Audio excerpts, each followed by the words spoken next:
Welcome to the podcast about Lighting Matters. Our unflinching conversations uncover the nuances and complexities which shape the craft of lighting design. We explore the pivotal whys behind a lighting designer's choices and find honest answers to your most challenging lighting questions because lighting matters. Welcome to the Lighting Matters podcast. I'm one of your co-hosts, Lisa Reed with Reed Burkett Lighting Design in St. Louis, but today coming to you from Green Bay, Wisconsin. And I'm here with Avi. Avi Moore with More Lights in Chicago, and I am so excited to bring today a really awesome pair from Luci Creative, Kevin Snow and AJ. AJ, I second guess pronouncing your last name every time I say it, and now we're live, and I'm afraid I'm going to do it wrong. And we've known each other for like 15 years. And say my last name still. No, it's one of these like brain like I get like in this like, oh my god, I'm gonna screw it up. I don't want to say it out loud publicly. No, I've never introduced you publicly, and I just cowering like a mouse in the corner. All right, we're gonna learn it. It's Goehle. Like Goethe, like the street in Chicago that's spelled Goethe, but it's really Goethe. It's Goehle. Goehle. Yeah. See, and this is just like it looks. Cowering in a corner, freaking out. When my son's AJ, and when we started, we were like, "Which AJ are you talking about?" Oh, I bet. So, yeah. But that said, AJ and Kevin, thank you so much for joining us. I think your thoughts on what we talk about at Lighting Matters is so important because it's a little bit different than what we talked about solely in the architecture space. But I think before we get into that, it'd be great for the audience to better understand who you are and a little bit about Luci Creative. Sure. Kev, do you want to go or you want me to go? Yeah, no, you go, AJ. Okay, well, so you want me to introduce myself, Avi, and tell you about Luci? Yeah. Okay, so Kevin and I started Luci Creative in 2011, which feels like a century ago, which almost is, actually. Feels like forever. Kevin and I were good friends. He was actually a colleague when I was working at Museum of Science and Industry, and I met him when he was working for Ravenswood Studio. And I came to Kevin and I was like, I want to work with you. How are we going to do this? And so together, Kevin and I, with Michael Shapiro, who owns Ravenswood, spun out and started Luci Creative separately as its own design firm that would utilize the resources of a fabrication expert very early in the creative process to inform the designs to be smarter design partners for our clients. And I always like to say, to not be dream crushers when you actually get to the table to present an idea and you're like, how are we going to defy gravity?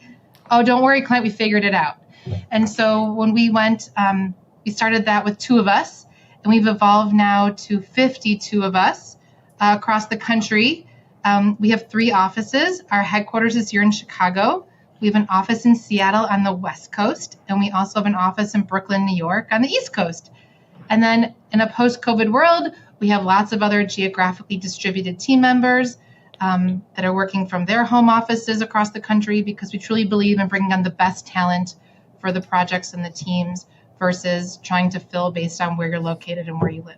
So it's been a really fun journey, and I probably should say what we do and what we focus on is creating immersive visitor experiences that really leave an imprint or a memory with you long after you leave.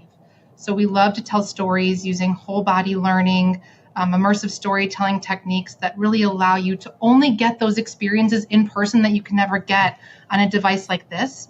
And we work in all sorts of different types of institutions, from history museums to science museums to cultural niches like Holocaust museums, children's museums, and even down to things like people's personal collections, like the Perfume Museum that actually is now a destination attraction. So we're very blessed and jazzed by all the great people we've surrounded ourselves with that can help Kevin and I dream big and do more than we could ever imagined in 2011 when we were like, let's do this thing. Yeah. Sorry, Kevin, did you want to add anything to that? I know I just talked for a long time. We said at the beginning we wouldn't get any larger than 30 people. Okay. Yeah, it's been a really amazing ride. The growth has been wonderful. We come from varied backgrounds. My background is theater and opera as a lighting and set designer. AJ's background in brand and graphic design and anything else? I can design exhibits three-dimensionally. Yeah. I know how to use SketchUp. That's right. You came to us from MSI. Yeah. But anyhow, it's this kind of really nice variety of richness, I think, in how we approach visitor experience. I always equate it, one of our biggest goals is to have that transportative moment, for our visitors, so that when they're in the exhibit, the rest of the world goes away. And that's not uncommon for theater and opera, et cetera. And, so really kind of creating that type of experience in the museum, I think, is our primary, motivation in all the work that we do. Well, sorry. I mean, really quick, you're catching us today, which is just kind of kismet this today is happening on Luci brand relaunch day. I noticed that. So today begins the next chapter for Luci, where we're really throwing all the cards in and really honing in on creating these imprint experiences and makers of museum memories. And so thank you for having us on. Now we can practice talking about it. Well, and I think, with that, Kevin, you kind of made me think of one of the favorite phrases that I have is this suspension of disbelief. Yes. It was presented to me in Theater 101 in college. Yeah. And it was just this mind-blowing phrase that when you enter a space and many of the spaces that we've done together and that you guys have done with other lighting designers, but it very much is these spaces where you lose yourself, right? In scenarios you are learning, but you don't realize you're learning. But you check everything that happened previous to walking in at the door, and you have lost yourself in this space. Yeah, there's another. Yeah, exactly. And there's another way I describe it too, to like clients, etc. I say there were moments in theater, even when it wasn't my show, but I could have been sitting, at the tech table, right, where we also have a metaphor called the fourth wall. Everybody kind of knows what that is in theater. It's glass. It's clear. You can see through it, but it's a fourth wall, and everybody has to break the fourth wall. But what really happens is that actually really happens when you're sitting in your seat, and you kind of all of a sudden you lean forward and you go, oh my God. You have this moment where you're like, you make this amazing direct connection to what's happening up there.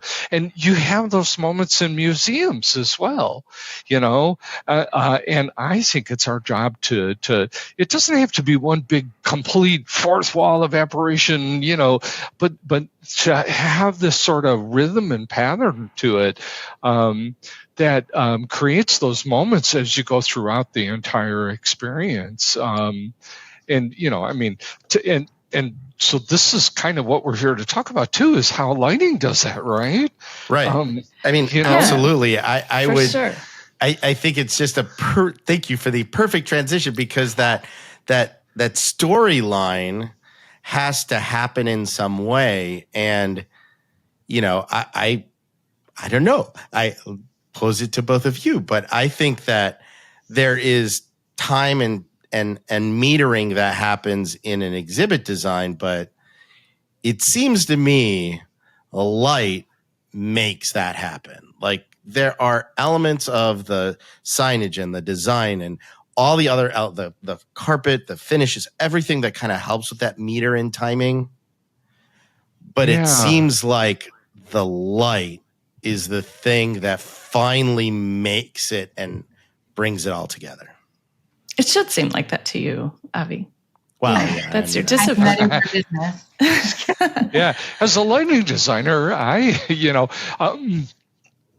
no, you're very right. Here's what's interesting for me. the difference between like what I used to do 20 years ago, all the theater and opera and stuff. We played with an ever constant changing intensity, direction, movement in the light, lighting cues and color and everything was just this like, you're directing it, right? And in museums, it's a little bit different. Yes, it does have all of those, but it's not, typically. Here's what I find really interesting, or what stood out the most for me in museum lighting design, was the idea of when I would design lighting for museum exhibits, I would consider as much the absence of light as where I was going to actually put it. I felt that because I was working with less. I didn't want, you don't want lights going up and down as people are going through. It's not a theater show. It's not a musical.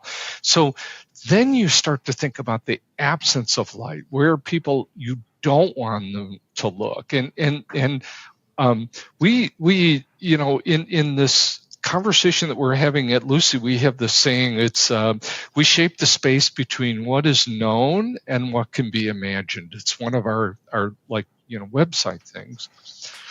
The reality is that this sort of, and I'd love to explore this with you all, that translates to light, because what I think, it's really great what you light and where you light it and where you tell people to look and how you evoke all these moods and stuff. But those areas of absence is where imagination fills in, right?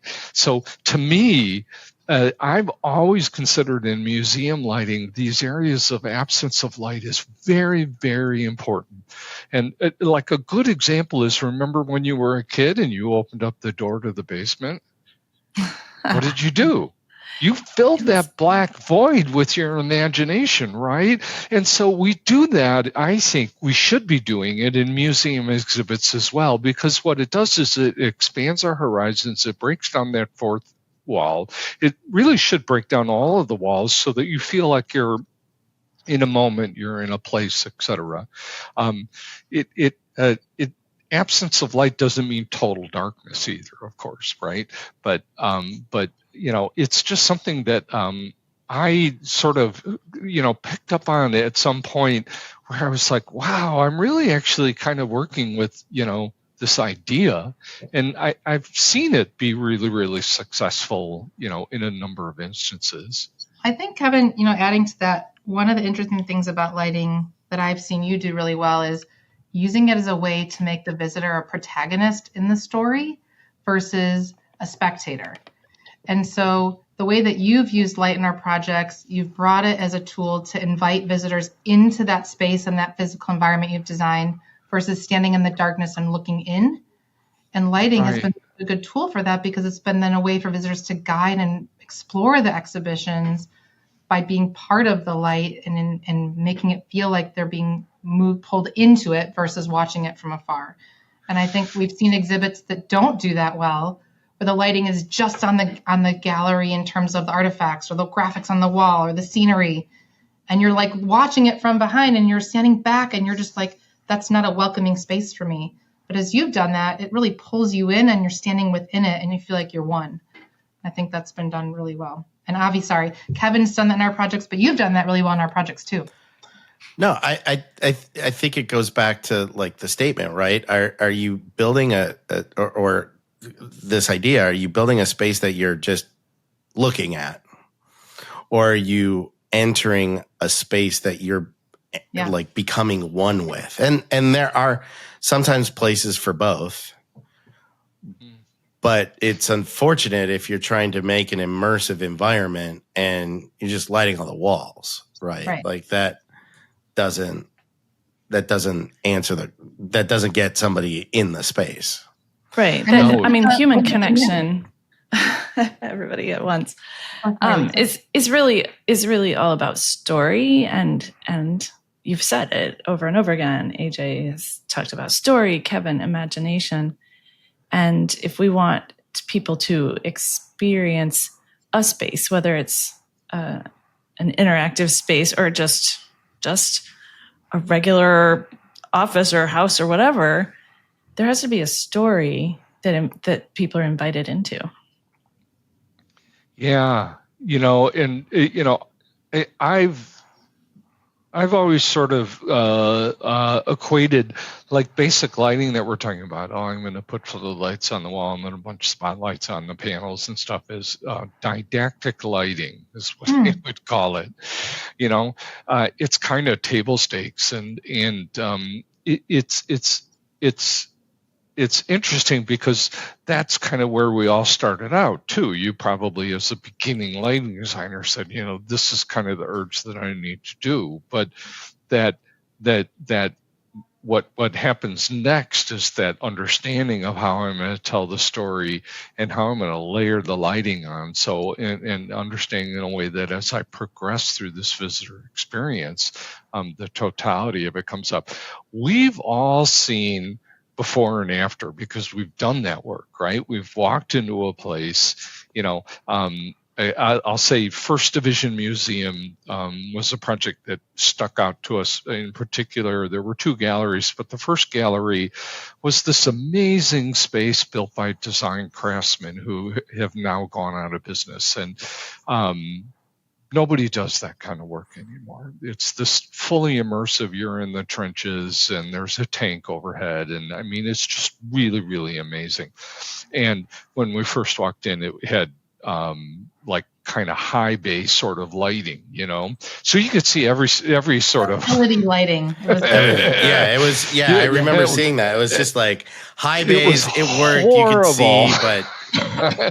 And so you had this amazing environment you're in the middle of, and then it's like I could see every crack and that's a mannequin, not a person, and you see the seams in the murals and all that kind of stuff. So, but that was what was available to, or I don't know, that's just sort of the approach they took. They didn't hire a lighting designer because the lighting designer wouldn't have done that. They would have immediately said, oh my God, this is my once in my life experience, chance to do this kind of lighting, I think it's one thing that we have clients who are there like, don't worry about it, I got it. We have our lighting, we've got the track, it's all in place and stuff like that. That you have to go through that extra effort to say yes, but it'll be okay. It'll be table stakes kind of stuff, right? But you've got this opportunity here that we think is so important that we need to work very carefully. We're going to invest all this time in the storytelling, and then we're going to take them through those bumps and ridges, right? The story, how stories go in museums. You get these high points and then these quiet points, high points, and you're going to mute that if you don't light this correctly. And so I think it's, having that conversation to really sort of from our standpoint say, lighting is one of the most important aspects of the museum exhibit. And here's all those reasons why. Can I share that picture of that project so you can just see it? Is that helpful? I wish I had a before picture of this thing. But, what's really great, what's really interesting to me about this idea of negative space, and this is absolutely a theatrical operatic sort of thing, right? But that little just sense of what's up there on the background, that painted mural, and the fact that really it kind of fades off and you don't see anything, it allows you to fill that in. Oh, there's dark clouds. What's beyond that? This is on the edge of the English Channel. I mean, you could just kind of go on and start to fill in those gaps. And so, this is why I think that, the idea in museum exhibits of this idea of negative space is so important. It's not just a thing to direct your attention. Yeah, James Bond with Avi, this I thought was really good in how we took a space that was really raw and really transformed it into something that really had a sense of depth and just the use of gobos and just the quality of the light, etc. Really We've good. been creating like textures, and if you look at that brick wall there with the grate, the lighting going through the grate. Yeah, and I think it's also important to note, because we've been talking a little bit about this on the podcast too, is that the ideas we're talking about aren't expensive, right? This isn't spending hundreds of dollars or hundreds of thousands of dollars or blowing budgets, or, Kevin, to your example earlier of the museum that has track and lighting, right? It's not that you have to replace that track or get new lights. It's literally about taking that infrastructure and just giving it a moment to allow the light to assist with the story. Mm-hmm. We just did an exhibit in Montana with another group, and they said, this is the track, these are the heads, these are the lamps. So great. You need to spend about $100 in gel. You have that in the budget. Yes. And can you go to Home Depot and buy some metal screen material? Yes. Okay, great. And, they emailed us, and we do have some before photos. It's so great. They emailed us like, the dinosaur doesn't look right. The graphics look like what do we spend all this money on? It's like, we haven't been there yet. Just let us get on the plane. Like, there's one more thing that's getting installed.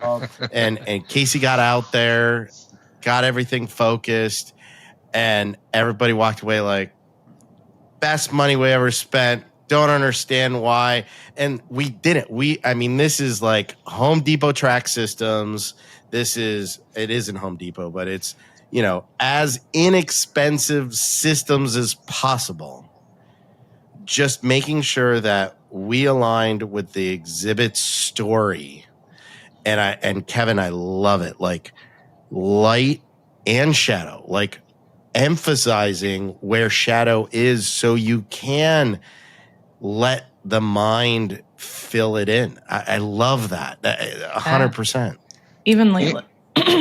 Evenly lighting everything is, engineering perfection, but it doesn't tell the story. It doesn't contribute to the design, and just focusing that light, focusing attention. One of my favorite stories of one of the early architectural lighting designers in our industry was when she was working on a hotel, and they said, "There's not enough light in here. You've got to add more light." And she just nodded and said, "Okay." And then she went out and did the final aim and focus, and they said, "Oh, thank you for listening and adding more light." And she just smiled. "You're welcome." She didn't add a thing. She just put it where it belonged. Yeah. Well, one interesting thing is also the playing with absence of light. Absence costs nothing. Yeah. That's free. And you get a lot from it, So those areas where I didn't put any lighting fixtures up, I still got a lot from it, because where we did put light, right, the combination of those two together, where it wasn't and where it was just amazing, But you know what, if we talk about budgets for a minute, two things come to mind. When we first started in lighting design, for example, if I was doing a really tiny show somewhere, I had, 10 Fresnels, right? To light a whole stage, 10 lights, right? And so you got really, really creative. And what was amazing is there are some of the most beautiful looks I've ever created were with 10 lights instead of 180, So sometimes that very limited palette also brings across, it's like that light lab exercise of you have the bust of, Aristotle, right? And then Right. you have to light it this way and this way and this way and that way. And you're like, oh my God, your head explodes because you're like, light is like, does all of this stuff. So I also think, just like you were saying, Abby, hey, okay, it's a tight, we have so many lights here, but, and it's then you kind of can get really creative as well. So I sort of like, being in that position sometimes. Yeah. Now, I wonder, because both of you are starting new projects, sometimes brand new museums, and they're 100% like, we need to hire a firm like Luci to put this together. Like, I'm sure there's some scenarios where you have to convince them that they need you in the first place. But when you get past that point, and then you start having the conversation of, you need to have a lighting designer. How have, or this is why you have Kevin involved in your studio sometimes, or us, or other parties. How does that go? How do you explain the need for that third party expert, or Kevin's other side of his, how do you explain that? Well, I think, Kevin, I'll let you jump in here too, but I think one of the big pieces when you're creating a new museum from the ground up, the benefit of that is there's always an architect involved, right? So when you have a new museum, the architect understands that, hey, we're responsible as an architect for the facility lighting, but we know that we're going to need to put a budget in place to support the exhibition lighting, which is different if we're trying to achieve a theatrical, immersive experience. And so there's always that balance, especially in the beginning, where you're starting to negotiate the budget allocations, right? Of how much is the architect going to let us use and put towards that, and also what does the client understand in terms of the need and the requirements in order to achieve their goals. When you go through that whole precedent understanding of, do you want this or do you want this? And showing those clients who might be less experienced those images to say, look at the difference. If you want this, and this is what the budget we need to put towards it, and here's the experts we need to bring to the table, who might be different than your architect and their lighting designer. So do you think, sorry, Kevin, but do you think that has been the most, like, one of the things that we talk about constantly is how to keep selling lighting design. And do you think that, ultimately this group lives in such a visual environment that having that, this is just lit, and this is what expertise took that to. Yeah. Have you that's been the most successful that you've seen? We have a document, so we've gotten a lot better at educating our clients, because we have all sorts of clients.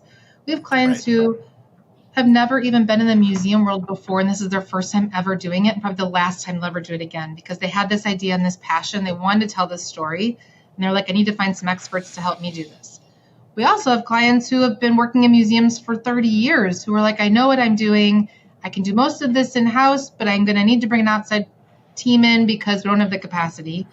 And then you have the clients who actually don't understand the evolution of what budgets mean associated with the level of fidelity and delivery of an experience. So we have this document we created to onboard and level set with every client when we start a project that takes you through the cost per square foot allocation with precedent images of finished projects that say, if you want something like this at $300 a square foot, it's inclusive of XYZ.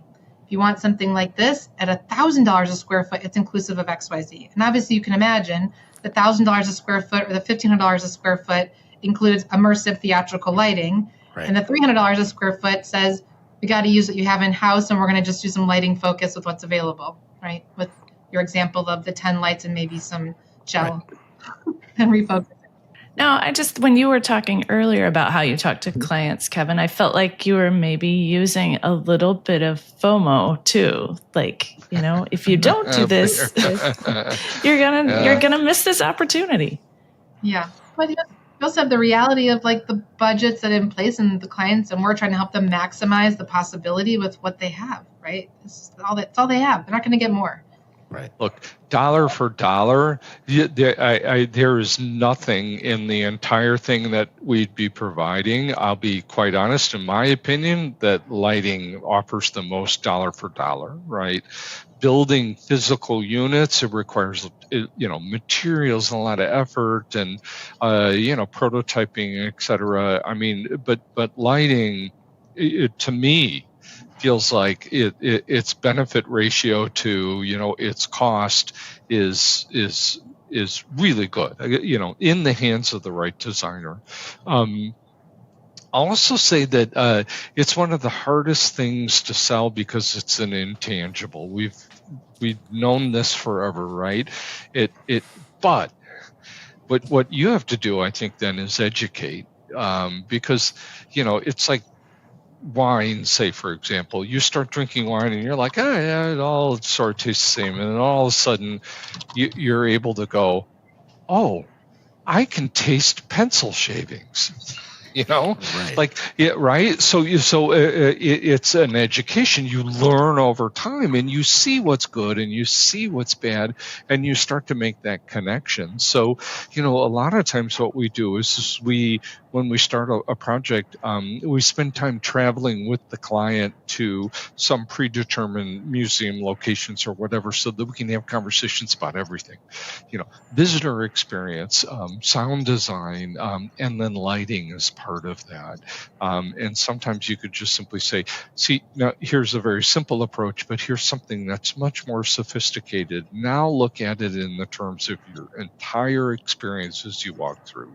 So we'll prepare them before we walk through a museum to be able to have some of those conversations about lighting as well. So, but AJ's right. It's sometimes the first time they're ever doing this. And so I think it's, it's not delegatory, nor is it, I think they enjoy it once they understand it and they start to see the subtleties in lighting design of what a good lighting design is like and what it adds to the visitor experience. That just, deepens their level of understanding. We talk a lot about, what do you want the client to know? What do you want them to do? And what do you want them to feel? And a lot of the times when we go through these precedent benchmark trips and stand inside the space, we'll identify different types of feelings that the client has told us they want their visitors to feel. And we'll go to spaces that evoke the same qualities.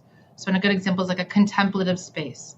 A contemplative space has to have really great lighting because you have to control the noise and the cadence and the environment that they're standing in. And it can't be loud and it can't be bold and big, right? It needs to be very cerebral and quiet. And so we like to take clients even to art museums or other types of exhibits that are different from what we're doing that evoke those same feelings. Sometimes not even a museum environment, but it could be a hotel installation or a restaurant or an office building, just to say this is what contemplative means in practice, and this is the tools and the technology they've used with lighting in order to evoke that kind of feeling and quality. And you can't get that from a picture. You have to stand inside of it. You got to be there. Well, and I'll add one thing. The most amazing wine I ever had did have a hint of pencil shavings. I was like, oh my God, I can sense it. But why does that relate to lighting? I think that at that upper level, there are subtleties involved in the design that really all of a sudden, just go right? Jump it up to another level. And it's that in hiring, lighting designers that have been doing it for decades, et cetera. They've stood on the ladder, they've done the focus, they've made those explorations and those discoveries, right? And then brought all of those discoveries from all of the other museum projects before forward to your project. That's important. Yeah. Do you always go with clients or potential clients to spaces, or is this after you've It's been after engaged? we've been awarded it. So usually as part of like a discovery period, we'll create a design brief with the client. And after that design brief's established, we'll start to identify the look and feel, the visitor experience, the feelings we want them to evoke. And we'll go then identify maybe like a trip to DC, and we'll go to 6 museums over 2 days and talk about and together stand in those spaces and talk about successful or not. Sometimes the best projects to look at are what's not successful, so you know that the client doesn't want that. It sounds really powerful. Oh, sorry. Or the ones that like had that story, but now it hasn't been maintained, right? Like I think there's some of the story too that like longevity, right? Like some of these are around for a very long time. And so the longevity, right? There's so many pieces to this success that have to be discussed and balanced and measured and ultimately land at that end result aligned with a budget that was set 7 years ago before tariffs and everything else that exists. That's nowadays. a huge thing today for sure. Is like the budgets that were set 10 years ago for that project, and now we're starting it after they finally got a green light, needs to change. Or how do we anticipate what's going to be needed 5 years from now when we even start with the budget today and not knowing what the world is going to be like in 5 years or what's going to happen and plan for escalation. I mean, we're working on a project now, Avi, with you guys where we all didn't expect this, but the hardware just got extremely more expensive because we're shipping it in from overseas. And the client didn't plan for it. Right. So now what do we do? And the risk is, it's always been this way with lighting design, right? We're kind of the last ones on the train, the caboose. And so, there's always that pressure to cut budgets on lighting, always. And so fighting for that budget is fighting for that budget is one of the things that we do. I think we find ourselves doing that quite often, because then you have to re-explain it or you have to re-justify it, et cetera. But fighting for that lighting budget in the later parts of, finalizing the project, super important. Yeah. And I know we're working on a project with you guys right now where everyone else in the team is making it impossible for the owner to get what we've all designed. And he literally reached out to us. He's like, why is this so complicated? It's like, welcome to the world of lighting. We'll take care of it. Here's the way to handle it. And that's a whole separate podcast. And for those listening, listen to episode 2, listen to episode 3, 4, 5, 6. Like it just goes on and on and on. But,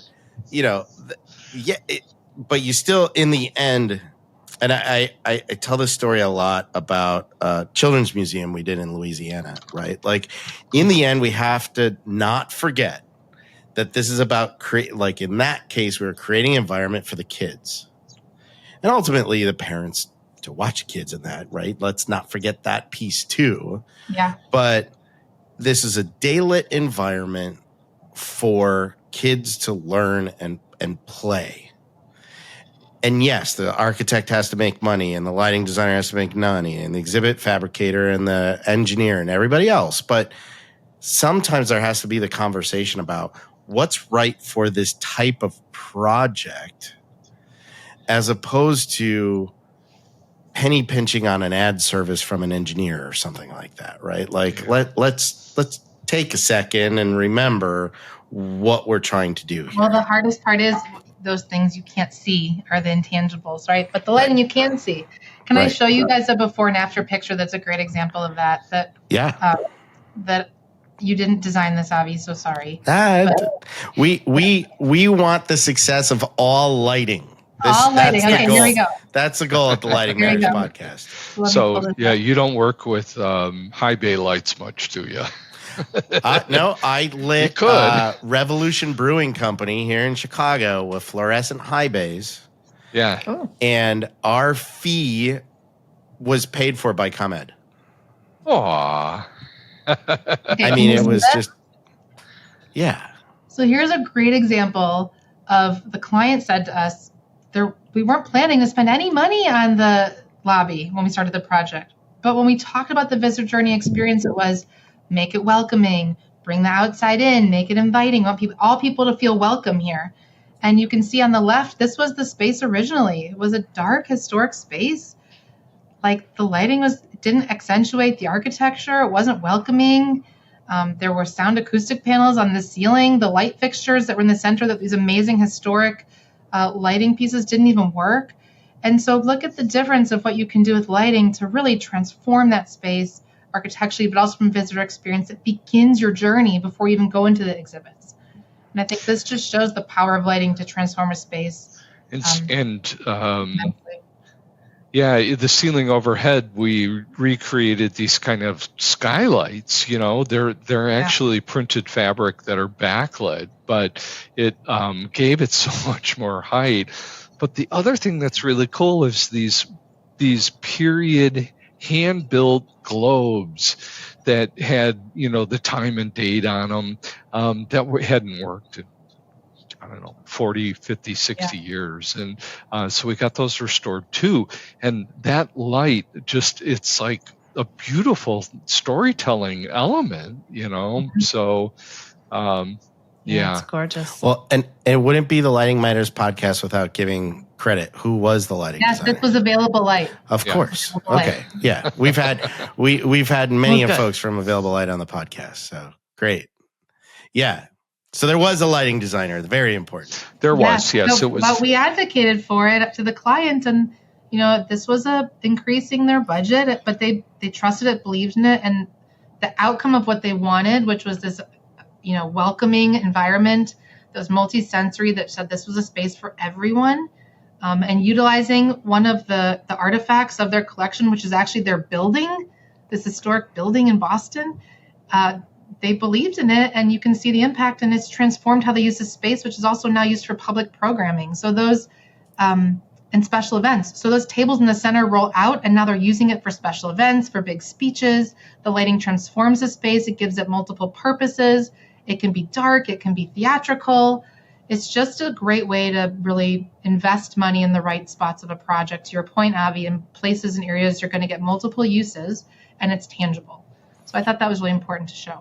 Yeah, amazing. And like Kevin said, I mean, we've seen it time and time again, and Lisa, I'm sure you've seen it too, right? When you look at the grand scheme of a budget, the lighting's typically fairly small, but it is the most impactful thing. And again, this is a lighting designer saying it, but I think you could really look time and time again that the dollars you spend on light are going to tenfold return on look, feel, interaction, storytelling, everything else associated. Like, you have to have a solid story. You have to have solid exhibits. You have to have a solid environment. All those things have to exist. You can't just do light, although and the delta between the cost of poor lighting and good lighting, right, is not the same as in other areas. So and then you have the flip side, Avi, which this is your project, where we tried to create an experience and it wouldn't work without lighting. It literally would not work unless the lighting is done correctly, which you figured out how to do. If you had the facility lights on for this mirror maze, the trick and the visitor flow doesn't work. The effect goes away. And this is one of those, like, Lisa and I just came from the Illuminating Engineering Society conference, where I talk a lot about the science of light. And then obviously we have ILD coming up, which is the International Association of Lighting Designers, where we talk about the art of light. And this is one of those awesome examples of art and science, right? Like the fact that, like, the first time I went through this thing, right? Actually, Ari, my littlest one, who's 2, went right through the wet maze without a problem. The first time he ever did it, which was like, what? And the other 2 got lost in it. But the fact that you can get so lost in this, the way it's lit. But then you still have this science element. I'll never forget going and meeting with the head inspector of the city of Chicago with a little model and bringing an exit sign and saying, where do we put the exit sign? Like, it's not possible, right? This is the city of Chicago, everybody, right? We have millions of $300 exit signs everywhere. And, having to explain the science side of this, that we can't put exit signs in this area, and we were going to light it like an airplane, right? In case of emergency, follow the path. Wait, we haven't said it for those listening. This is a video, but this is the Numbers in Nature mirror maze, just Museum of Science and Industry. And that's what it did brilliantly. And they said, this is great. Right. And we had that whole conversation with the inspector. Everybody was good. And then we're walking out the door. He's like, remind me again where the exit signs are going? He's like, no. No exit signs. But yeah, I mean, this was so successful that there's a touring version too of this. Yeah, there's a second one that's traveling around the country. So it's also amazing that you figured out how to light it in a temporary environment that moves. Right? Yeah. No matter where it goes, it has to go into a black box exhibit space in any museum and still function successfully with lighting that can travel. Yeah. So cool. I love this picture. Yeah. Just in the matter of time, we're coming to the end, but we always like to ask a question of our guests, which is your favorite illuminated space that you have been or have seen and want to be, but your favorite illuminated space, your favorite illumination experience, I would say that. Kevin, AJ? Oh, gosh. I know. It's a tough one. I don't know. I can't answer this question, Avi. They're all, I think it's really about, there isn't a favorite, but there's the successful ones are the ones that help you forget where you are and how you got there. And I think that can be not just in a museum environment or a theater show, a theatrical show, but it could be in a beautiful hotel where you're not sure, you forgot that you're in the city of Chicago at this fancy hotel, but you actually feel like you're in Paris because of how the lighting actually exudes an emotion or feeling. So I can't really think of a project specifically besides the ones we've worked on together, which obviously are all awesome. Does it have to be a museum? Oh, absolutely not. One of our podcast guests said the forest, right? With that dapple light and you're walking in and out of light. And, there's just, you can say that, right? I saw it in both of your faces, right? You can say that and there's just emotion and feeling that happens. We had another guest talk about a cathedral with the stained glass coming through and just that feeling that happens. I have a direct connection to, quite honestly, the latest Disney cruise we just went on. I think Disney has just done an incredible job with their boat. We were on Disney Dream, and it's just top to bottom a dream environment you live in, and it's down all the way to the hotel room. It was just so well done. And then learning a little bit more from Imagineers recently, that's the intention from day one. Did the lights change in terms of like a circadian approach throughout the day? So the color temperatures and you start to feel different on the ship? Yeah. Not on Dream. My understanding is that they have a couple boats coming online soon, and that is intended. And there's some technology coming out from some different manufacturers that we're all aware of that are making it easier for Disney to be able to do that. Cool. And price point, right? They don't have, but they have budgets too. So I like the forest example though, because the textures and the light just are so natural, and they still reflect that dimensionality of the floor, the multiple layers. Just saying it, you feel calm. Yeah. I will find you the array of this, but this was a sculpture in France, and it was essentially a concrete tube that was put into the ground at an angle, and then they had this groove carved in it in a very particular way. And almost at every moment of the day, what you saw inside that tube completely changed. And all it did was it was just sunlight and concrete. And so the color changed based on the angle of the sun, and what it was doing inside changed on the base of the sun. It was the most remarkable thing I've ever seen that used light. Cool. I mean, I was like trying to think what, but But this was this really amazing thing that did the most beautiful thing in the simplest form possible, which is so hard to do, right? In the very simplest form, you know? Yeah, I've never seen But I'll that. see if I could find somewhere I had it showed exactly how it was throughout the entire day. It was pretty amazing. Wow. Yeah, Great example. I look forward to seeing that. Well, AJ and Kevin, thank you so much for joining us on the podcast. This is the continuing conversation and making sure that people understand what light can do, right? Like they see it when it's good, they know when it's bad. But having these conversations that we can start to share and empower your clients, our clients, and the world to better understand how much lighting matters is just the goal of this podcast, and hopefully successful. And obviously you guys are doing a great job in explaining to your clients what's possible with light. Thank you. Yes. Thank you so much for thank joining you so us much and for sharing your your knowledge with us and with our listeners. Amazing. Right. Thanks you guys for having us. This was fun. And congratulations on the branding. We're so excited. Oh yeah. Let us know what you think. It's all live today. So Awesome. All Thanks. right. Thank you. Bye.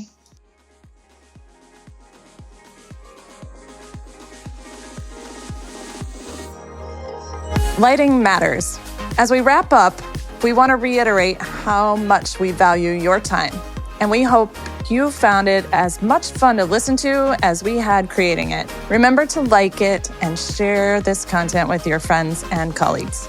The opinions expressed are those of the participants and do not necessarily reflect the official positions of the sponsors. Our content has general application, but we recommend obtaining personalized guidance from a professional IALD lighting designer, such as RBLD or More Lights, for your next endeavor.